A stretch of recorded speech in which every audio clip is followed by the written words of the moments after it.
Hey guys, RJ here, and this is Road to Premier League number 10. Title is It Starts Again, and this is because we got promoted last season, which was like amazing, and this is our new season. We are officially a League 1 team now, which is obviously quality.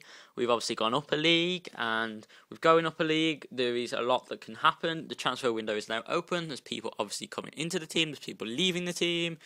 There's a lot of things happening to start with. As you can see here, I actually signed a new striker called Berahino. I'm probably going to get his name wrong in many episodes to come, but nevertheless, I've signed him. He's a new striker, and the reason I've signed him is to replace Morgan, who we do sell. Sold him because last season I bigged up about how he was going to be an amazing player, how he was going to score loads. He come back and he scored 3. I was like, what? So I was really disappointed about that. But as well as Morgan leaving and Berahino coming in, we also signed Weston and Smith. Smith is a left back I've been watching for a while. Weston is also a player I've been looking for a while. I've been looking at these people from last season. I didn't have the transfer money to bring them in, but I figured that I'd strengthen both my defence and my midfield. And I do actually strengthen my defence a bit more by signing a Furi to a Massey, who again is going to be a fun name to pronounce through future episodes. And these players I like because they're fast and strong, and I don't know, I think their ratings are pretty quality throughout, and they actually get included in my team from quite early. As you can see here, Authority Massey and Smith are already in my starting 11. I know this is kind of bad to replace people who was already in there, such as Gradison and Regan and Jacobson, but I do feel that if a player is good enough, then they should be introduced to your team.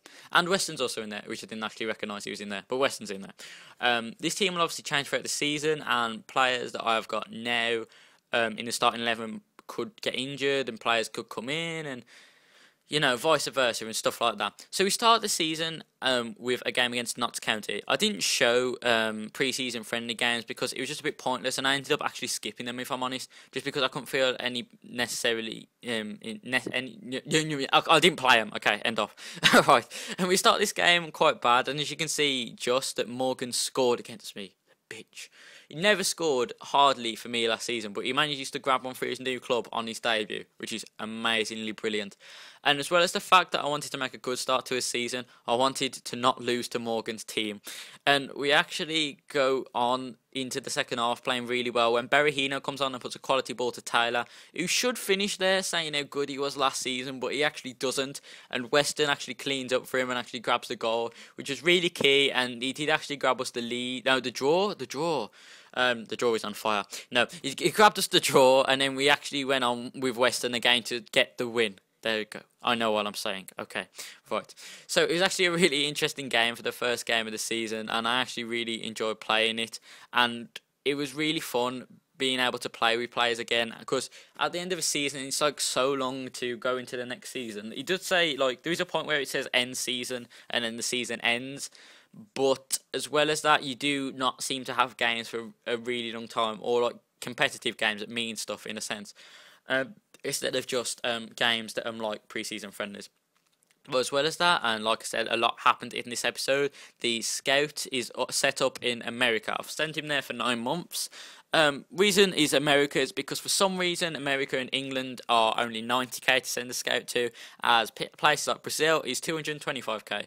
I don't know why this is. I really assume that England would be one of the most expensive ones, being you obviously want young British talent, being a British club. But apparently FIFA doesn't agree with that, and FIFA thinks it's better to buy foreign players.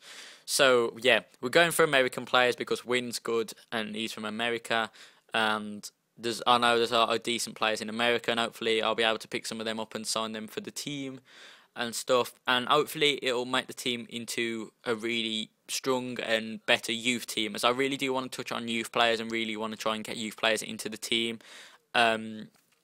Players who are youth or young players even are playing phenomenally well, and as you can see, Tyler finished phenomenal from that goal there, and Bradshaw, who's also I kind of consider quite young, actually scores again to get his second goal of the campaign, if I'm not mistaken.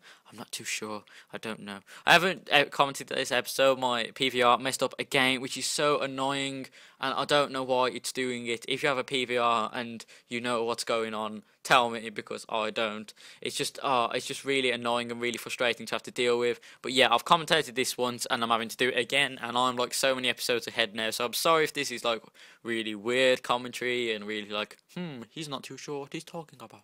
But yeah, there you go. That is the reason why. It's an excuse, admittedly, but nevertheless, it is a reason also.